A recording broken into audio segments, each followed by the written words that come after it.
वशिष्ठ ज्योतिष है।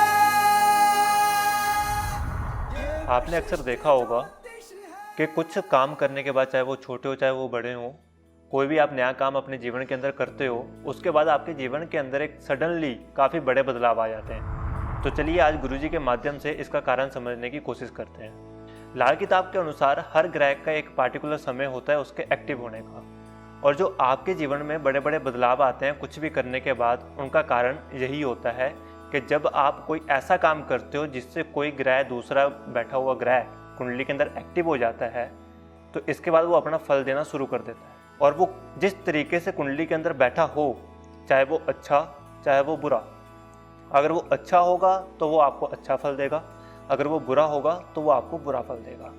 तो चलिए एक उदाहरण के जरिए इसको हम समझने की कोशिश करते हैं।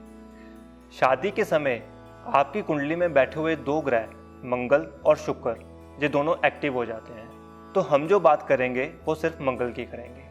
अब आपके बेटे की कुंडली के अंदर मंगल देव खराब बैठे हुए हैं, और वो शादी के बाद आप देखेंगे उसके अंदर बहुत बड़े बड़े बदलाव आएंगे। और वो किस तरीके के होंगे? जैसे शादी से पहले आपका जो बेटा है वो आपकी बात पूरी तरह से मान रहा है, अपने गुस्से के ऊपर भी पूरी तरह से काबू रखता है, और जो भी उसके काम है वो अच्छे से कर भी रहा है, और एक बहुत अच्छा वो बिजनेसमैन भी है, बहुत अच्छा वो व्यापार भी चला रहा है। लेकिन अब शादी हुई, उसकी कुंडली के अंदर जो मंगल देव बैठे हैं वो एक्टिव हुए और वो खराब अवस्था के अंदर बैठे हैं। अब इसके बाद क्या हुआ? सबसे पहले उसका स्वभाव चेंज हुआ, उसके अंदर गुस्से की मात्रा बढ़ी और वो आपकी बातों को भी काटना उसने शुरू कर दिया।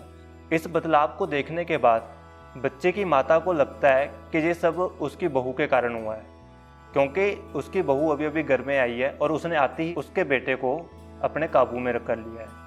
और आप पूरी तरह से अपनी बहू को दोषी ठहराना शुरू कर देते हो बिना उसका कारण जाने। लेकिन यदि मैं आपको कहूँ कि इसका कारण आपकी बहू ना होकर आपके बेटे की कुंडली के अंदर बैठे हुए मंगल देव हैं, तो आपको कैसा लगेगा? क्योंकि आपकी बेटे की कुंडली के अंदर जो मंगल देव बैठे हैं वो इससे पहले उम्र में कभी एक्टिव हुए ही नहीं। वो एक्टिव ही तब हुए जब उसकी शादी हुई, और जब वो एक्टिव हुए तो वो कुंडली के अंदर जैसे भी बैठे हैं उन्होंने वैसा फल देना शुरू कर दिया। और अगर यही मंगल देव अच्छे होते तो यही बहू आपके लिए बहुत अच्छी समृद्धि लेके आती, आपके लिए बहुत अच्छी अच्छी खुशखबरियाँ लेके आती, और इसके आते ही आपका जो व्यापार है वो आसमान को छूता। लेकिन वो मंगल देव खराब बैठे हैं, तो इसी शादी के कारण, इसी बहू के कारण आपको ये सब फल देखने को मिल रहे हैं। तो इसका दोषी आप अपनी बहू को नहीं ठहरा सकते। तो इसके लिए शादी से पहले अपने बेटे की कुंडली जरूर चेक करवाएं कि उसके अंदर मंगल की स्थिति कैसी है, और जानें कि अगर उसका फल बुरा है तो उससे हम कैसे बच सकते हैं।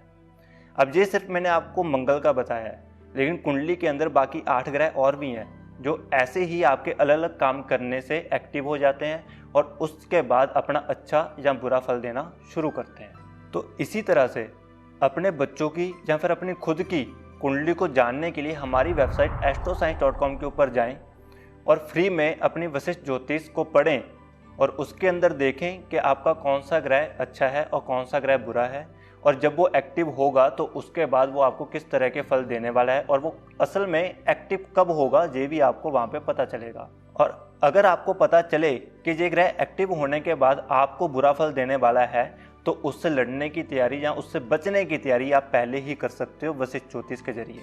वशिष्ठ ज्योतिष आपको सिर्फ बता सकता है, मानना आपको है। ये वशिष्ठ ज्योतिष है।